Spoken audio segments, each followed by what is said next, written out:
series with the shooting of Dan McGrew. A bunch of the boys were hooping it up in the Malamute Saloon. Kid that tickles the ivories was playing a ragtime tune. Back of the bar in a solo game sat Dangerous Dan McGrew.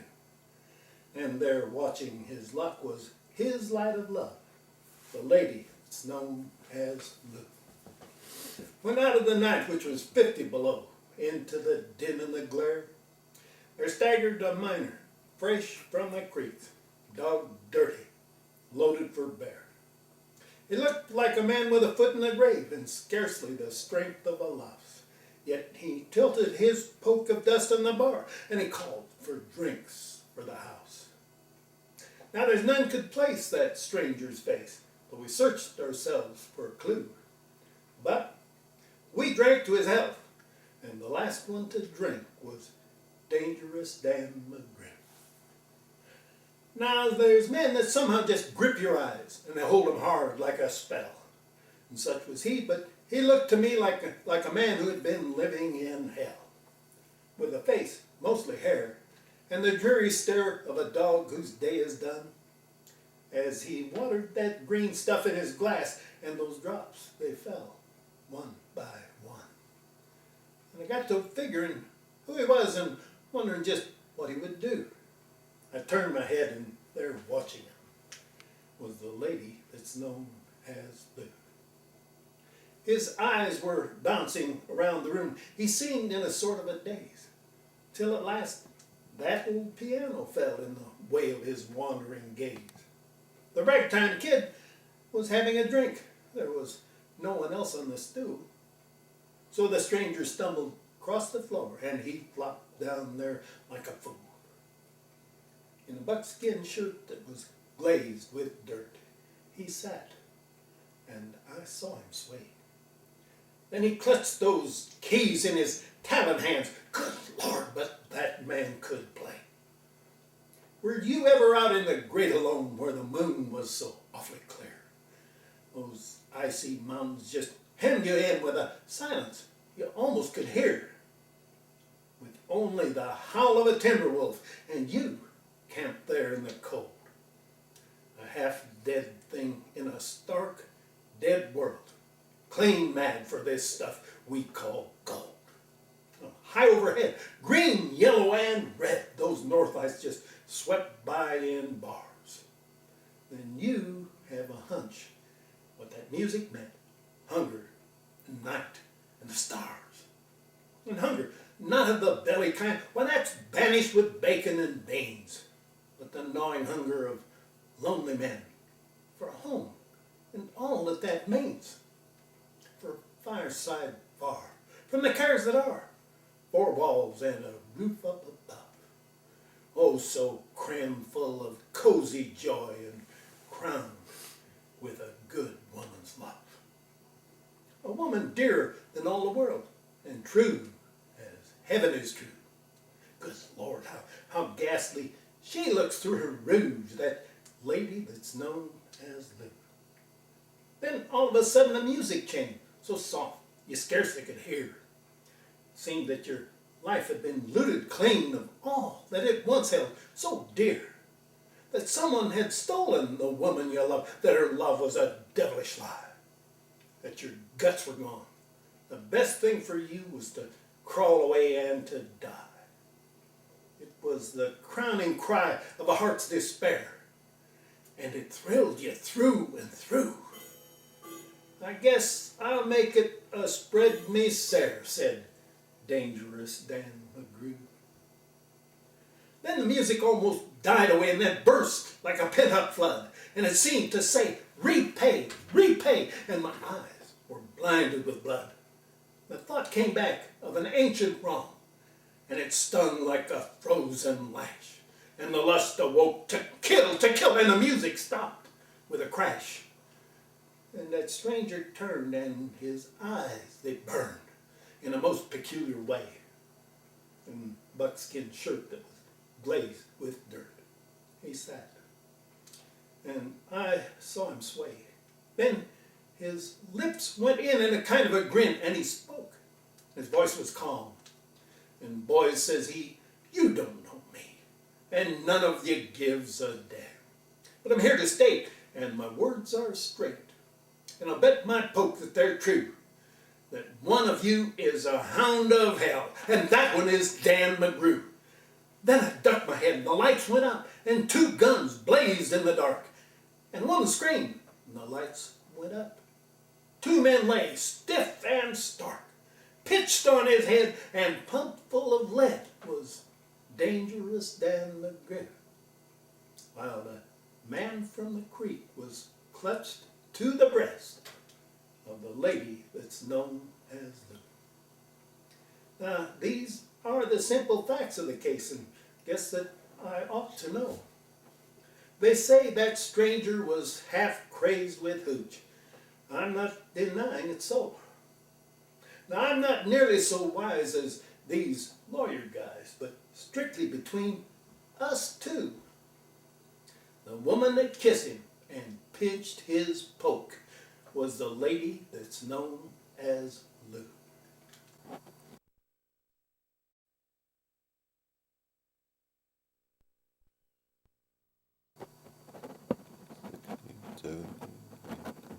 The Ballad of the Brand. This is a kind of a love triangle story. 'Twas up in the land long famed for gold, where women were far and rare. Tellus the smith, taken to wife, a maiden amazingly fair. Tellus, that brawny worker in iron, hairy and heavy of hand, saw her and loved her, bore her away from a tribe in a southern land, deeming her worthy to queen his home and to mother him little ones, that the name of Tellus, the master smith, might live in his stalwart sons. Now there was little of law in the land, and evil doings were rife, and every man who joyed in his home guarded the fame of his wife. For there were those of the silver tongue and honeyed art to beguile, who would cozen the heart from a woman's breast and damn her soul with a smile. There were women too eager to heed a look or a whispered word. Once in a while a man was slain, and the ire of the king was stirred. Far and wide he proclaimed his wrath, and this is the law that he willed, that whosoever killeth a man, even shall he be killed. Now Tellus the smith, he trusted his wife. His heart was empty of fear. High on a hill was the gleam of their heart, a beacon of love and cheer. High on the hill they builded their bower, where the broom and the bracken meet. Under a grove of oaks it was, hushed and drowsily sweet. And here he enshrined her, his dearest saint, his idol, the light of his eye. Her kisses rested upon his lips, as brushes a butterfly. The weight of her arms around his neck was light as the thistle down. And sweetly she studied to win his smile, and gently she mocked his frown. And when at the end of a dusty day his clangorous toil was done, she hastened to meet him down the way, all lit by the amber sun. Her dove coat gleamed in a golden light, a temple of stainless love. The hanging cup of a big blue flower was that topaz sky above. The roses and lilies yearned to her as swift through their throng she pressed, a little white, fragile, fluttering thing that lay like a child on his breast. Then the heart of Tellus was proud and sang for the joy of life, and there in the bronzing summertide he thanked the Lord for his wife. Scribe, a man of exquisite grace, carved like the god Apollo in limb, fair as Adonis in face, eager and winning of manner, full of such radiant charm. Womankind fought for his favor and loved to their uttermost harm. Such was his craft and his knowledge, such was his skill at the game. Never was woman could flout him, so be he plotted her shame. And so he drank deep of pleasure, and so it fell on a day. He gazed on the wife of Tellus, and marked her out for his prey. Now Tellus the smith, he was merry, and the time of the year it was June. He said to his stalwart helpers, shut down the forge at noon. Go ye and joy in the sunshine, rest in the cool of the grove. Drift on the dreamy river, every man with his love. And to himself, O beloved, sweet will be your surprise. Today will we sport like children, laugh in each other's eyes. Weave gay garlands of poppies, crown each other with flowers. Pull plump carp from the lilies, rifle the ferny bowers. Today with feasting and gladness, the wine of Cyprus will flow. Today is the day we were wedded, only a 12-month ago. The larks trilled high in the heavens, his heart was lyric with joy. He plucked a posy of lilies, he sped like a lovesick boy. Straight up the pathway he padded, his cottage was sun-steeped and still. Vines honeysuckled the windows, softly he peeked o'er the sill. The lilies dropped from his fingers, devils were choking his breath. Rigid with horror he stiffened, ghastly his face was as death. Like a nun whose faith in the Virgin is met with a prurient jibe, he shrank. 'Twas the wife of his bosom in the arms of Philo the scribe. Tellus went back to his smithy. He reeled like a drunken man. His heart was riven with anguish. His brain was brooding a plan. Straight to the anvil he hurried, started his furnace aglow, heated his iron and shaped it with savage and masterful blow. Sparks showered over and round him, swiftly under his hand. There at last it was finished, a hideous and infamous brand. That night the wife of his bosom, her of joy in her eyes, kissed him with words of rapture, but he knew that her words were lies. Never was she so beguiling, never so merry of speech, for passion ripens a woman as sunshine ripens a peach. He choked his teeth into silence. He stood up to her lure, though he knew that her breasts were heaving with the fire of her paramour. Tomorrow, he said, tomorrow. He wove her hair in a strand, twisted it round his fingers, and smiled as he thought of a brand. The morrow was come, and Tellus swiftly stole up the hill. Butterflies drowsed in the noon heat. The coverts were sun-steeped and still. Swiftly he padded the pathway unto the porch, and within heard he the low laugh of dalliance, heard he the rapture of sin. Knew he that her eyes were mystic with light that no man should see, no man kindle and joy in, no man on earth save he. But never for him would it kindle, the bloodlust surged in his brain. Through senseless stone could he see them, wanton and warily vain. Horrible! Heaven he sought for, gained it and gloried and fell. Oh, it was terrible. Headlong into nethermost hell. Was this he, Tellus, this marble? Tellus, not dreaming a dream, sharp-edged as a javelin. Was that a woman's scream? A door that shattered, shell-like under his blow.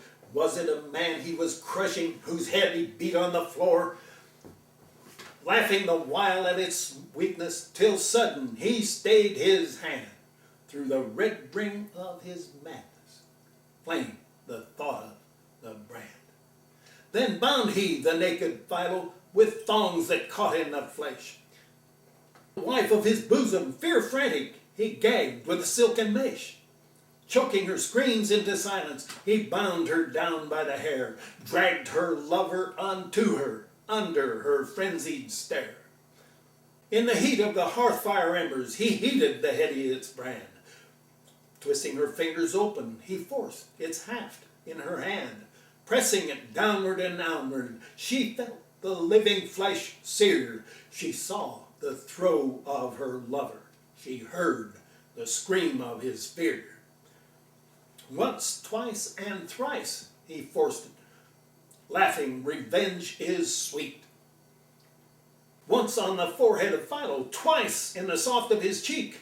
Then, for the thing was finished, he said to the woman, see how you have branded your lover. Now will I let him go free.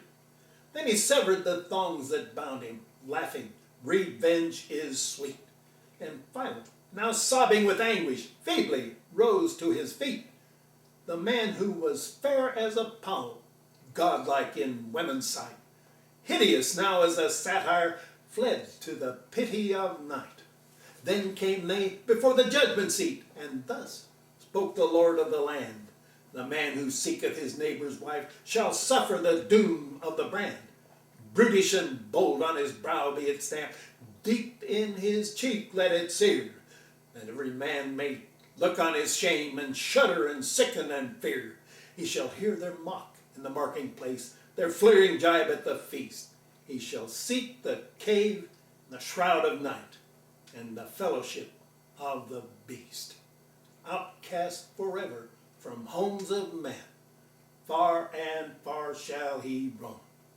Such be the doom, sadder than death, of him who shameth a home.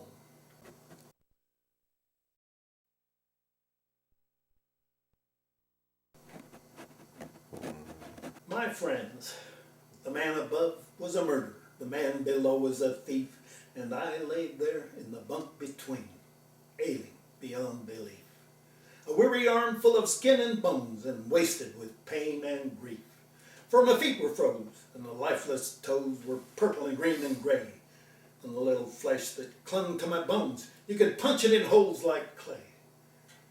And the skin on my gums was a sullen black, and slowly peeling away.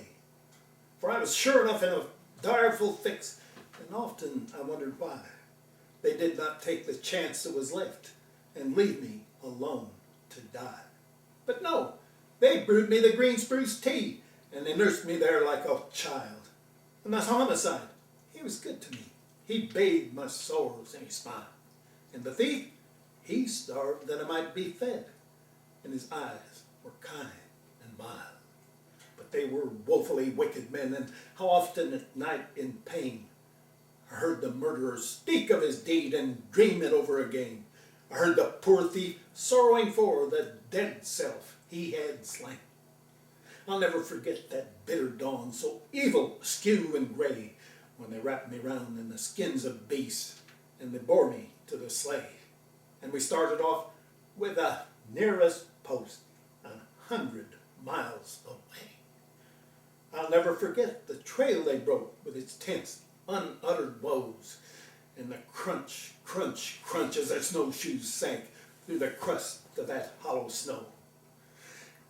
And my breath would fail, and every beat of my heart was like a blow. Oftentimes I would die the death, yet wake up to life anew, and the sun was all ablaze in the waste, and the sky was a blighting blue, and the tears would rise from my snow-blind eyes, and they furrowed my cheeks like the dew. And the dale was pinched and wan, and oh, the joy of that glorious halt, and how I did dread the dawn, how I hated the weary men who rose and dragged me on. And oh, how I begged to rest, the snow was so sweet a shroud, and oh, how I cried when they urged me on. I cried and I cursed them aloud, yet on they strained all racked and pained, and how sorely their backs were bowed. And then it was just like a lurid dream. I prayed for a swift release from the ruthless men who would not leave me alone to die in peace. till I wakened up and I found myself at the post of the mounted police. And there was my friend the murderer, and there was my friend the thief, with bracelets of steel around their wrists, and wicked beyond belief. But when they come to God's judgment seat, may I be allowed the brief.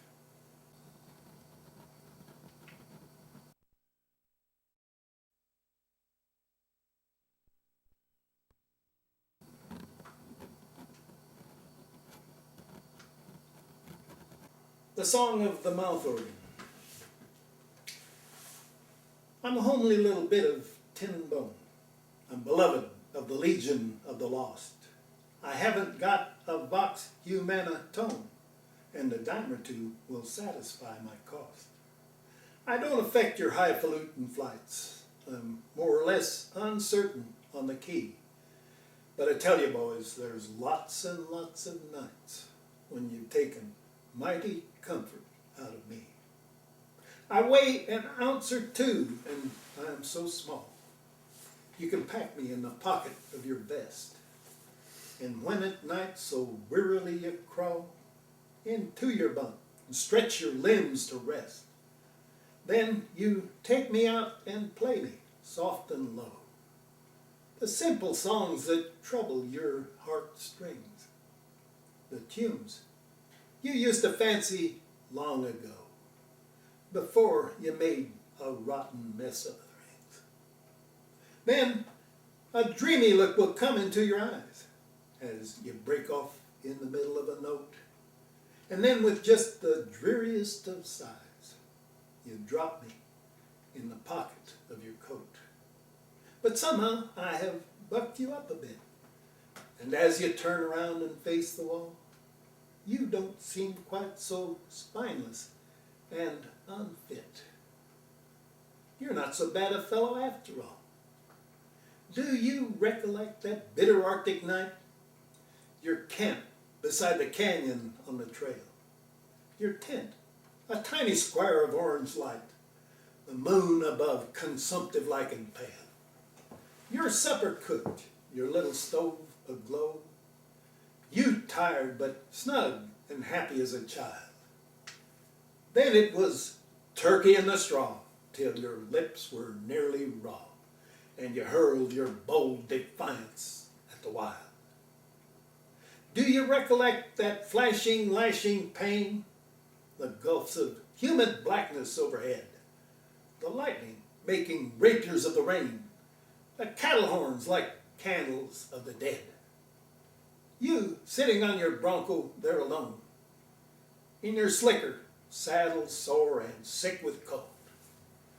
Do you think the silent herd did not hear the mockingbird or relish silver threads among the gold?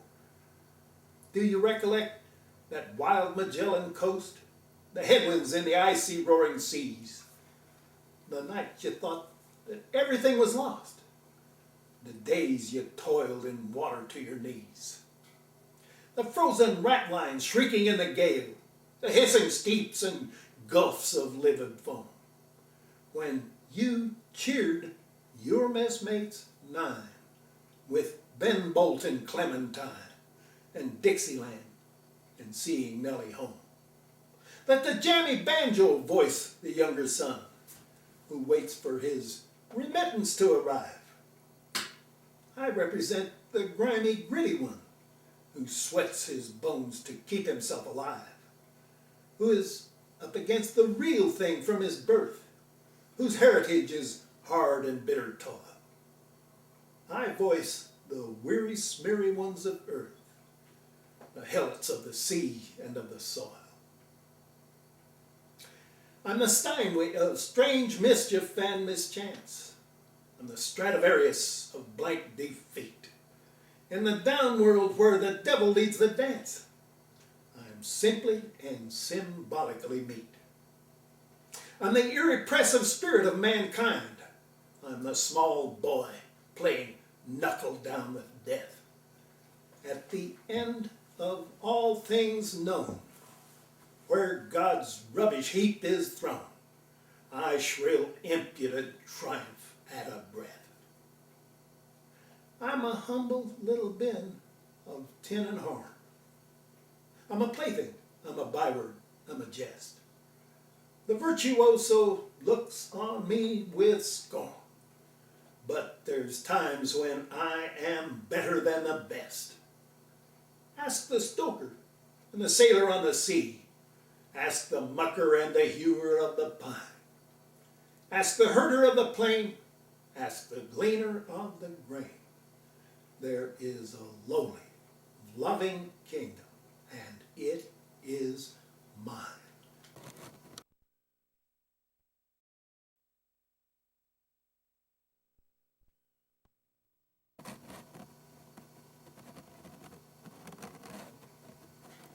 The Ballad of Hank the Finn.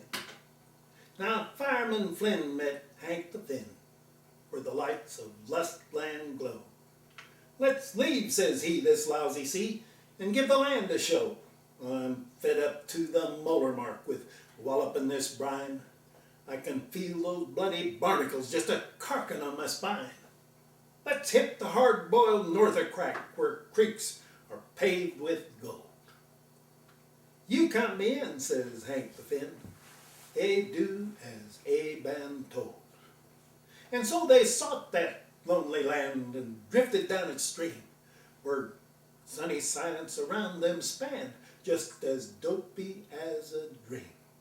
But to the spell of flood and fell, their gold-grimed eyes were blind. By pine and peak they paused to seek, but nothing did they find.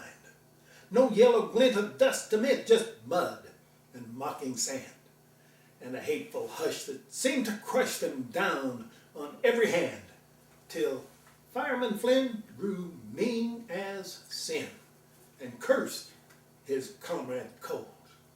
And Hank the Finn would only grin and do as he was told.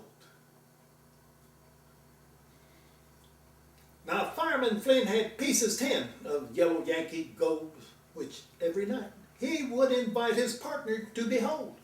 Look hard, says he, it's all you'll see in this blasted land. But don't you fret, I'm gonna let you hold 'em in your hand. Yeah, just watch 'em gleam, then go and dream. They're yours to have and hold. And Hank the Finn would scratch his chin and do as he was told. But every night by campfire light he would incubate his woes and fan that hate of mate for mate the evil Arctic knows. In dreams the Lapland witches gloomed like gargoyles overhead, while the devils 3 from Helsinki came cowering by his bed. Go take, said they, that yellow loot he's clinking in his belt, and leave those sneaking wolverines to snout around his pelt. Last night he called you Swedish scum from out the glory hole. Tuesday he said you were a bum and damned your mother's soul. Go plug with lead his scurvy head and grab his greasy gold. And Hank the Finn saw red within and did as he was told. And in due course, the famous force of men who get their man swooped down on sleeping Hank the Finn and popped him in the can.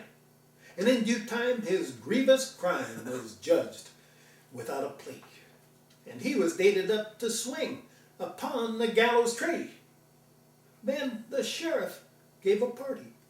In the law's almighty name, he gave a necktie party, and he asked me to the same.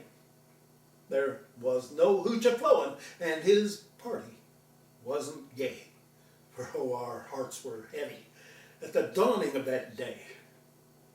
There was no band to play it.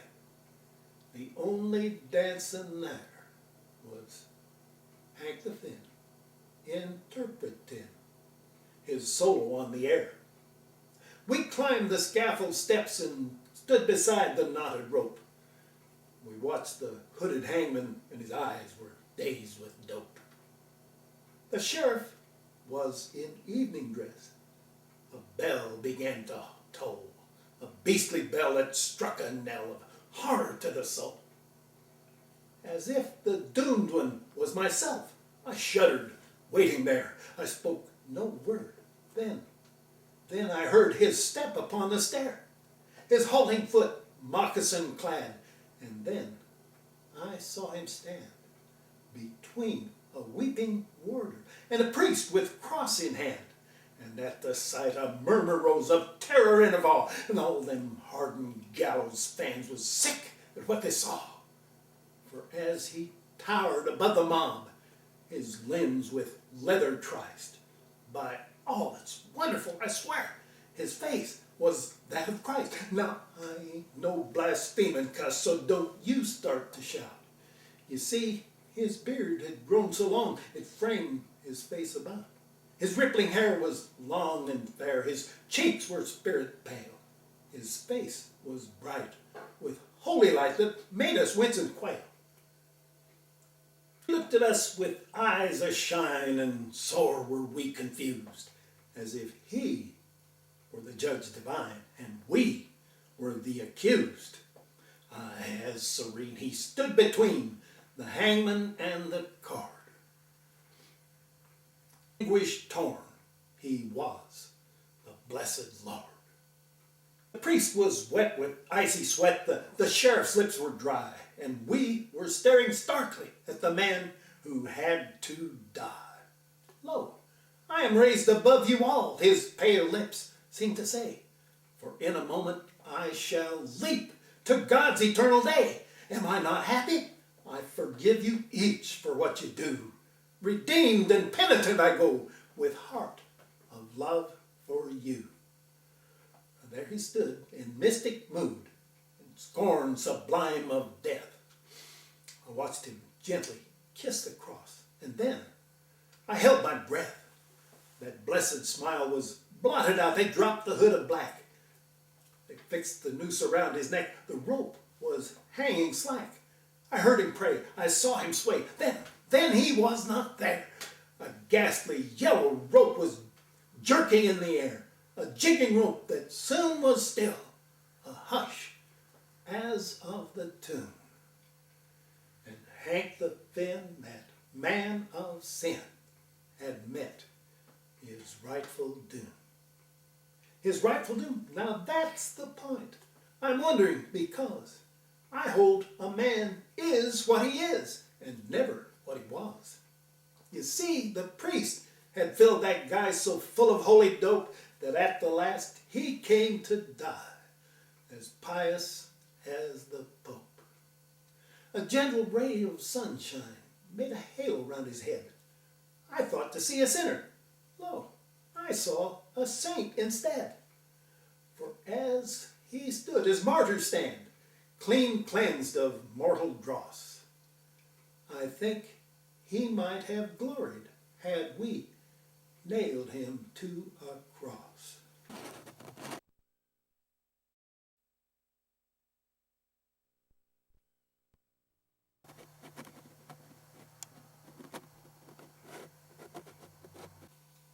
Jobson of the Star. Within a pub that's off the Strand and handy to the bar, with pipe in mouth and mug in hand, sits Jobson of the Star. Come sit ye down, ye wondering wight, and have a yarn, says he. I can't, says I, because tonight I'm off to Tripoli and Trebizond, to Timbuktu mayhap, or any magic name beyond I find upon the map. I go the errant trail to try, clutch the skirts of chance, make once more before I die the gesture of romance. And Jobson yawned above his jug and rumbled, is that so? Well, anyway, sit down, you mug, and drink before you go. Now, Jobson is a chum of mine, and in a dusty den, within a street that's known as Fleet, he wields a wicked pen. Every night it's his delight, above the fleeting show, to castigate the living great, and to keep the lowly low. For all there is to know he knows, for unto him is spurred the knowledge of the thing that has occurred.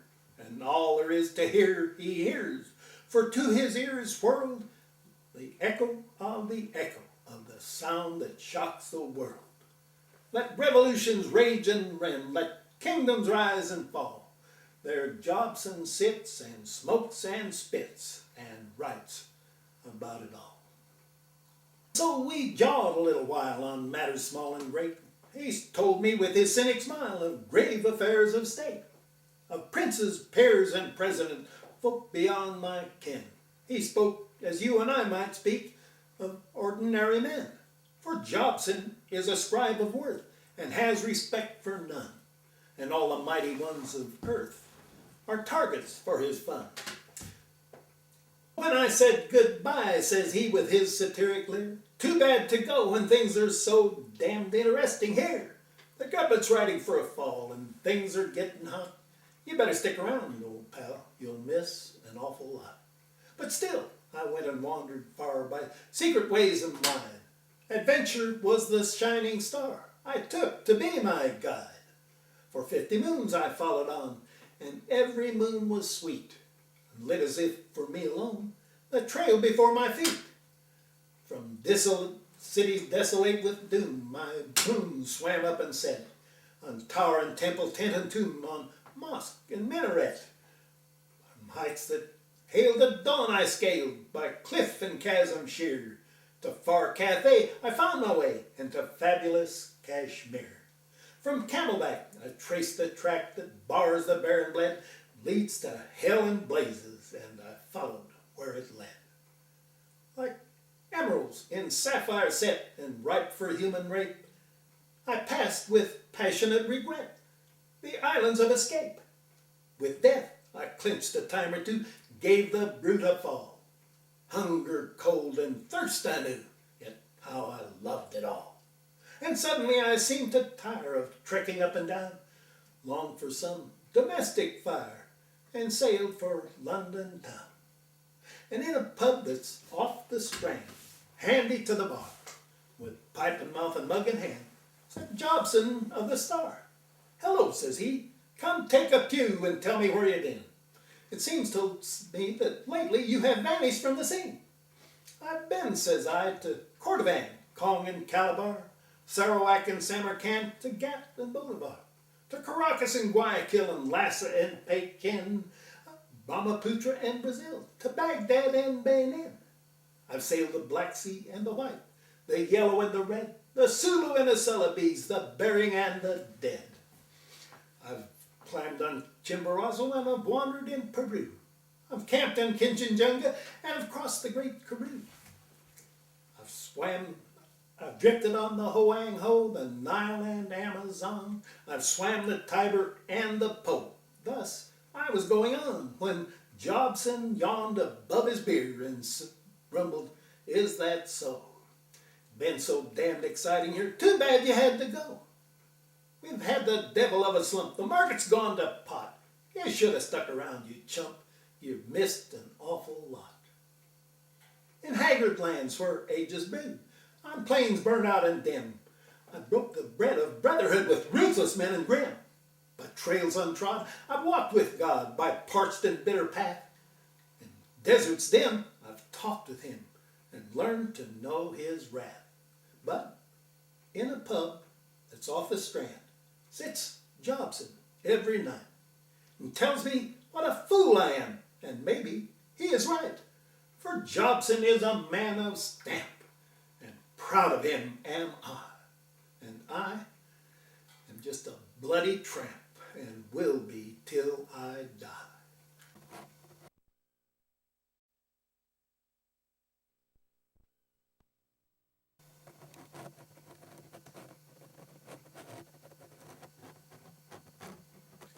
The gramophone at Fond du Lac.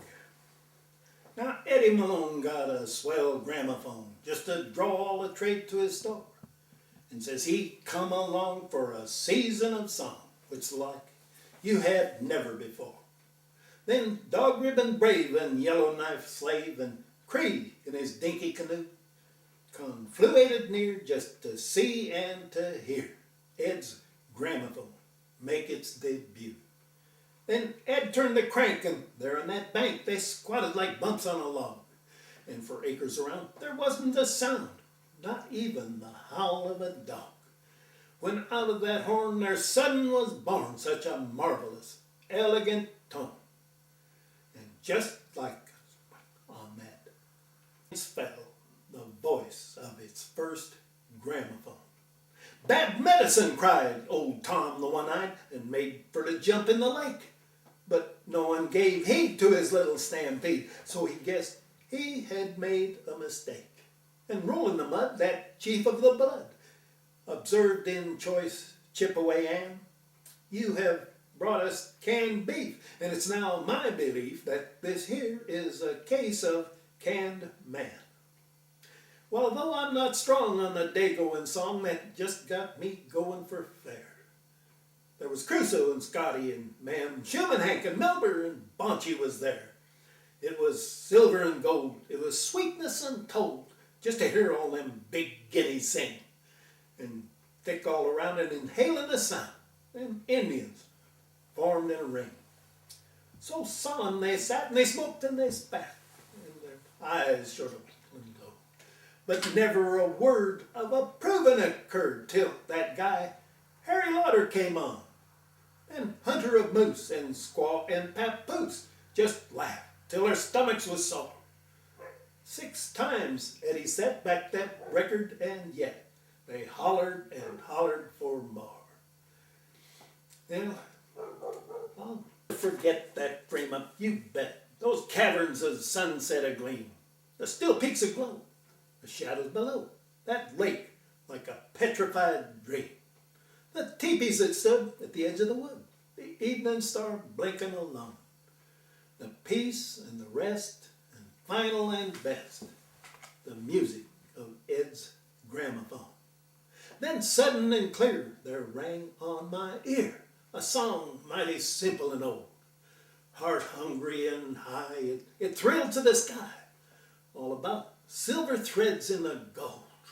Oh, it was tender to tears, and it brought back those years, the memories that hallow and yearn. It was home, love, and joy. It was the thought of my boy, and I vowed right there I would return.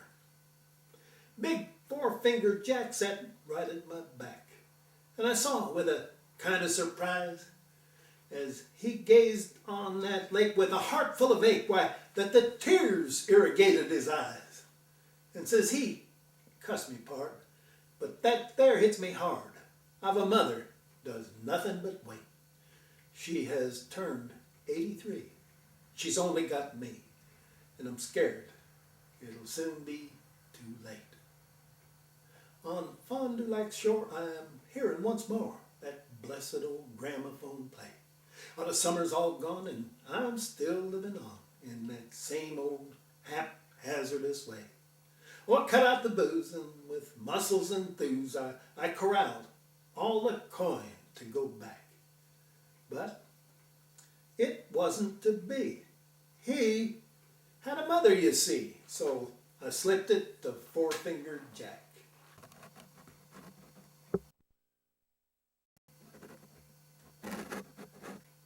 The land of beyond. Have ever you heard of the land of beyond that dreams at the gates of the day? Alluring it lies at the skirts of the sky, ever so far away. Alluring it calls, O ye the yoke galls, and ye of the trail overfond. With saddle and pack, by paddle and track, let's go to that land of beyond. Have ever you stood where the silences brood and vast the horizons begin, at the dawn of the day to behold, far away, the goal you would strive for and win? Yet, in the night, when you gain in the height, with the vast pool of heaven's stars spawned, afar and a gleam, like a valley of dream, still mocks you, that land of beyond. Thank God there is always a land of beyond for us who are true to the trail, a vision to seek, a beckoning peak, a farness that never will fail, a pride and a goal that mocks at a soul, a manhood that irks at a bond. And try how we will, unattainable still, behold it, our land of beyond.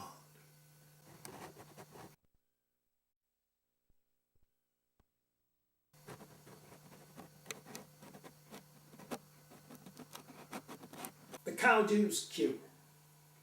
The clover was in blossom, and the year was at the gin, when Flapjack Billy hit the town, likewise O'Flynn's saloon. The frost was on the fodder, and the wind was growing keen, when Billy got to seeing snakes in Sullivan's shebeen. And in meandered Deep Hole Dan, once comrade of the cut. Oh, Billy, for the love of Mike, why don't you sober up? I've got that gorgeous recipe. It's slick and smooth as silk. Just quit your stranglehold on hooch and irrigate with milk. Like teal fluid is the lubrication you require. Your nervous frame-up's like a bunch of snarled piano wire. You wants to get it coated up with adipose tissue so's it'll work elastic-like, and milk's the dope for you. Well, Billy was compliable, and in a month, it's strange, that cow juice seemed to operate a most amazing change. Just call up that water wagon, Dan, and book my seat, says he. It's mighty queer, says Deep Hole Dan. It was just the same with me. Shanghaied little Tim O'Shane, and they cashed him safe away. Though he objurgated some, they cured him night and day. And pretty soon there came that change, amazing to explain. I'll never take another drink, says Timothy O'Shane.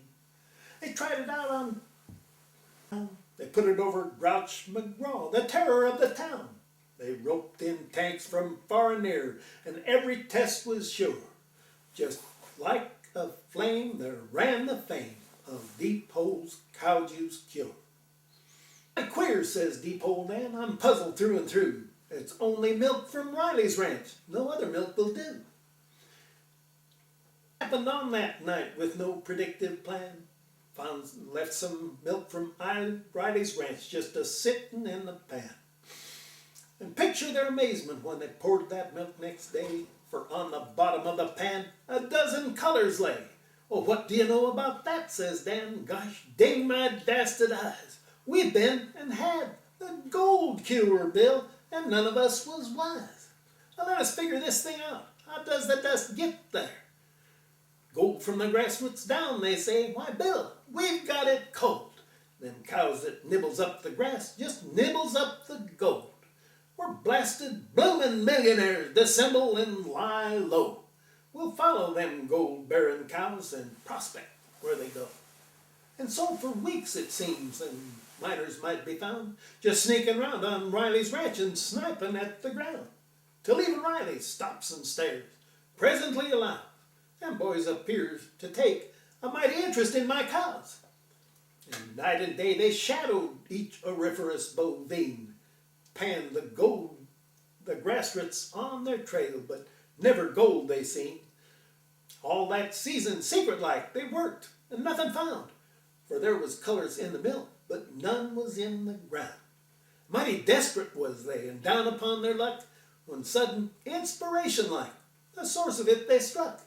And where do you suppose they traced it to? It grieves my heart to tell. Why, it was in the black sand at the bottom of that Irish milkman's well.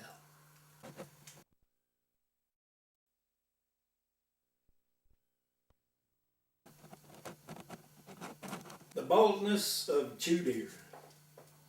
When Chew Deer Johnson got hitched up to Guinevere McGee, his flowing locks, you recollect, they was frivolous and free. But in old Hyman's Jack thought it's a most amazing thing. Them flowing locks just disappeared like snowballs in the spring. Just seemed to wilt and fade away like dead leaves in the fall. Left old Chew Deer balder than a whitewashed cannonball. Now Mrs. Chew Deer Jenkins, that was Guinevere McGee, was just about as fine a draw as ever made a prayer. When the boys was joshing and suggested it was she was somehow influential in that old boy's loss of hair, why Mrs. Chew Deer Jenkins just went clean up in the air. To demonstrate, says she that night, the loving wife I am, I just bought a dozen bottles of Banks anti-dandruff balm. Will make your hair just sprout and curl like squash vines in the sun. And I propose to sling it on till every drop is done. Well, now that hit Cute Ear's funny side. He lays back and hollers, the day you raise that hair, old girl, you'll get $1,000. Well, whether it was a prize or not, it's mighty hard to say. But Tudor never seemed to get much comfort from that day. With bottles of that dandruff dope, she followed at his heels and sprinkled and massaged him, even when he ate his meals. She woke him from his beauty sleep with tender loving care, and rubbed and scrubbed assiduous, yet never sign of hair. Well, naturally, all of the boys soon tumbled to the joke, and at the wow social, it was Cold Deck Davis spoke. The little woman's working mighty hard on Tudor's crown. Let's give her, for a 3/5 share, $100 down. We stand to make 500 clear, boys. Drink in whiskey straight. The Tudor Jenkins Hirsute Propagation Syndicate. Well, the boys was on and soon chipped in the necessary dust. They promoted a committee to negotiate the deal. Jenkins yielded, being rather in disgust, and all was signed and witnessed and invested with a seal. Well, they rounded up old Tudor and they brokered what they'd done. Allowed they'd bought an interest in his chance of raising hair. They yanked his hat off anxious-like, posing one by one. Their magnifying glasses showed fine prospects everywhere. Well, they bought Hairline and Thatcham and Jay's Capillary Juice and 7-something Sisters and Macassar and Bay Run, and everyone insisted on his special right to sluice, his special line of lotion onto Tudor's cranium.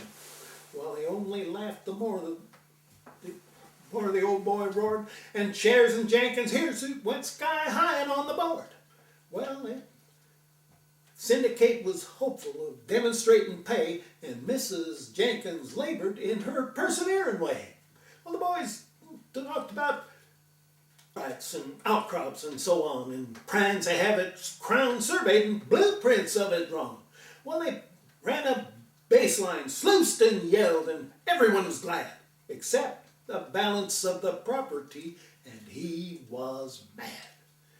It gives me pain, he interjects, to crush your glowing dream, but you was fools when you got in on this here hirsute scheme. You'll never raise a hair on me. When lo, that very night, preparing to retire, he got a most unpleasant fright, for on that shining dome of his so prominently back, he felt the baby outcrop of a second growth of hair. $1,000 suffering Caesar. Well, it must be saved. He grabbed his razor reckless-like, shaved and shaved and shaved, and when his head was smooth again, he heaves a mighty sigh, sneaks away, and buys some hair destroyer on the side. So there was Mrs. Jenkins with Restore, waging fight, and Tudor with Destroyer, circumventing her at night. The battle was a mighty one, his nerves was on the strain, and yet in spite of all he did, that hair began to gain. Tense so quietly one day, he gave his shareholders the slip and made his getaway. Just like a criminal, he skipped and aimed to defalcate the Tudor Jenkins Hirsute Propagation Syndicate. Well, guilty secret burned him, and he sought the city's den. I've got to get a wood, says he, to cover up my sin. It's growing night and day. It's most amazing hair. And when he looked at it that night, he shuddered with despair. He shuddered and suppressed a cry at what his optics seen, for on my word of honor, boys, that hair was growing green. At first he thought he'd get some dye and try to dye it black, but then he saw it was Nemesis was laying on his track. He must just face the music, confess the thing he'd done, pay the boys in Guinevere the money they had won. And then he got that big idea. It thrilled him like a shock. Why not control the syndicate by buying up the stock? And so next day he hurried back with smoothly shaven pate And for $100 he bought up the syndicate. Well, it was mighty frenzied finance, and the boys set up a roar. But Hirsutes from the market was withdrawn forevermore. And to this day in Nuggetsville, they tell the tale how slick the syndicate sold out too soon, and Tudor turned the trick.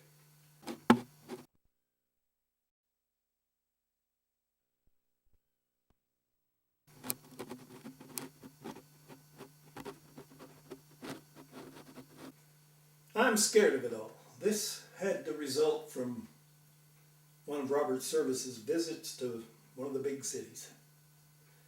I'm scared of it all. God's truth, so I am. It's too big and brutal for me. My nerves on the raw end. I don't give a damn for all this hoorah that I see. I'm pinned between subway and overhead train where automobiles swoop down. I want to go back to the timber again. I'm scared of this terrible town.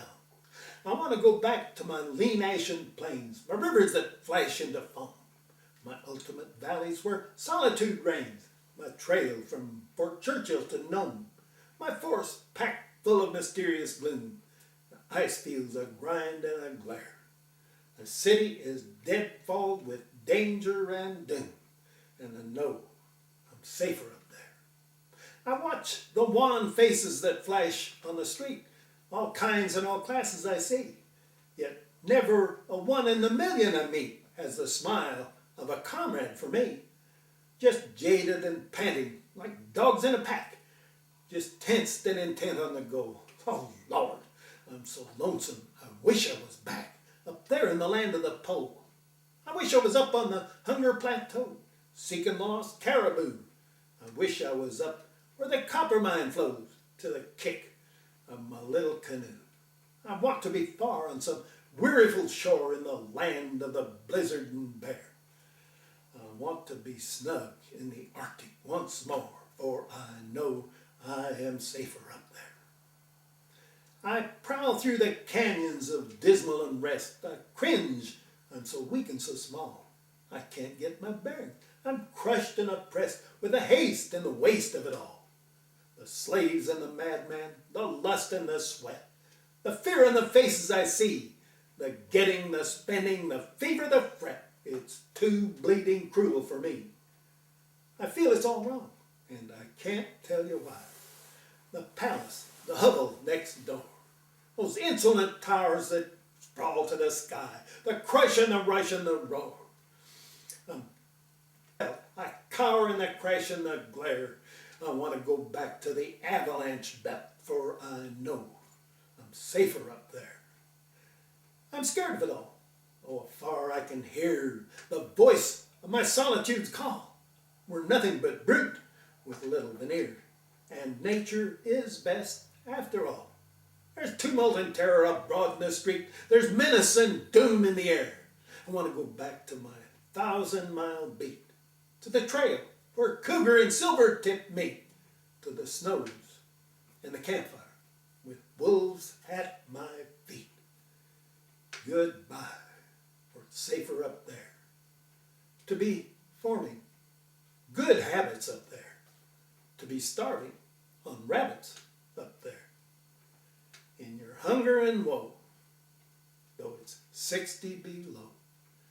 Oh, I know I'm safer up there.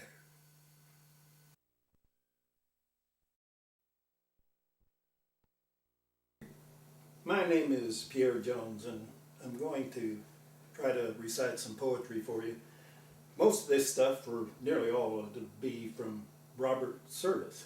He was crowned the Bard of the Yukon, migrated to the Canada from the British Isles, then down into San Francisco for a while and back up into the Yukon area, and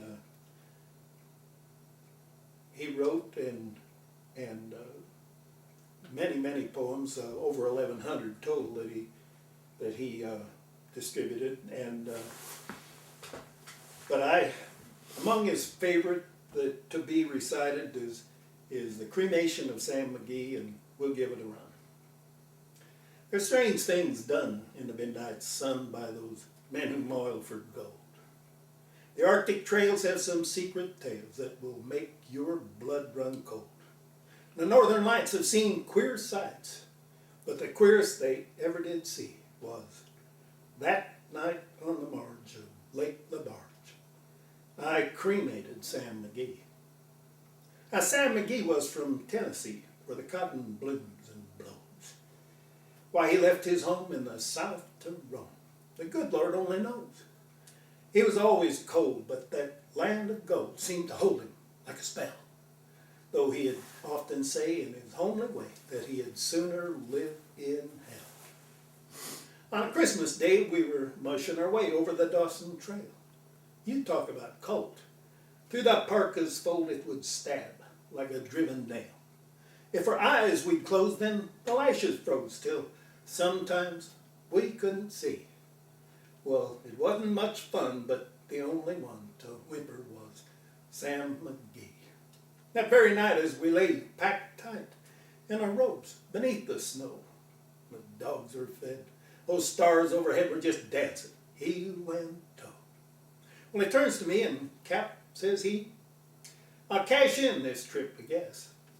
If I do, I'm asking that you won't refuse my last request. Well, it seemed so low that I couldn't say no. He says with a sort of a moan, it's a cursed cold and it's got right a hold till I'm chilled, clean through to the bone. Now it ain't being dead. It's my awful dread, that icy grave that pains. So I want you to swear that foul or fair, you cremate my last remains. Well now, a pal's last need is a thing to heed, and I swore that I would not fail. We started on at the streak of dawn, but Lord, he looked ghastly pale. He crouched in the sleigh and he raved all day of his home in Tennessee. But before nightfall, a corpse was all that was left of Sam McGee. Now there wasn't a breath in that land of death, and I hurried, hard driven, with a corpse half hid that I couldn't get rid because of that promise given. It was lashed to the sleigh, and it seemed to say, you may tax your brawn and brains, but you promised true, now it's up to you to cremate these last remains. Well now, promise made is a debt unpaid. The trail has its own stern code. In the days to come, though my lips were dumb, in my heart I cursed that load. The long, long night by the lone firelight, while the huskies around in a ring howled out their woes to the homeless snow. Good Lord, but I loathed that thing. Every day that quiet clay seemed to heavy and heavier grow. On I went, though the dogs were spent and the grub was running low. Oh, the trail was bad. I felt half mad, but I swore I would not give in. I'd often sing to the hateful thing, and it would hearken with a grin. Till I came to the marge of Lake LaBarge, and a derelict there lay. It was jammed in the ice. I saw in a trice. It was called the Alice May. Well, I looked at it, then I thought a bit, and then I looked at my frozen chum. Then here, said I, with a sudden cry, is my crematorium. Well, some planks I tore from the cabin floor, and I lit that boiler fire. There was some coal I found that was lying around. I heaped the fuel higher. Well, the flames just soared. The furnace roared. Such a blaze you seldom see. I burrowed a hole in that glowing coal, and I stuffed in Sam McGee. Then I made a hike, for I did not like to hear him sizzle so. The heavens scowled, the huskies howled, the wind began to blow. It was icy cold, but that hot sweat rolled down my cheeks, I don't know why, while that greasy smoke in an inky cloak went streaking down the sky. I do not know how long in that snow I wrestled with grisly fear, but the stars came out, they danced about, before again I ventured near. I was sick with dread, but I bravely said, "I'll just take a peek inside." I guess he's cooked. It's time I looked. So the door I opened wide. There sat Sam, looking cool and calm, in the heart of that furnace drawer. He wore a smile you could see for a mile, and he said, "Please close that door. Oh, it's nice in here, but I greatly fear you'll let in the cold and storm.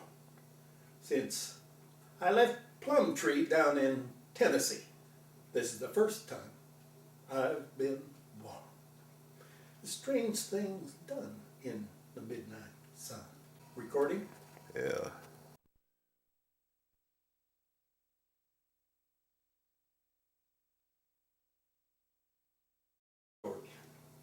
Hark to a sourdough story, told at 60 below, when our pipes are lit and we smoke and we spit into the campfire glow. For rugged are we and hoary, and state in a general rule, a genuine sourdough story ain't no yarn for your Sunday school. Well, sourdough came to stake his claim in heaven one morning early. St. Peter cried, "Who waits outside them gates so bright and pearly?" "Well, I'm recent dead," the sourdough said, "and ain't to visit Hades, where haply pine some pals of mine, including certain ladies." Said Peter, "Go, you old sourdough, from life so cruelly riven, and if you fail to find their trail, why, we'll have us a snoop around heaven." He waved, and lo, that old sourdough dropped down to hell's red spaces. But though it was hot, he couldn't spot them old familiar faces.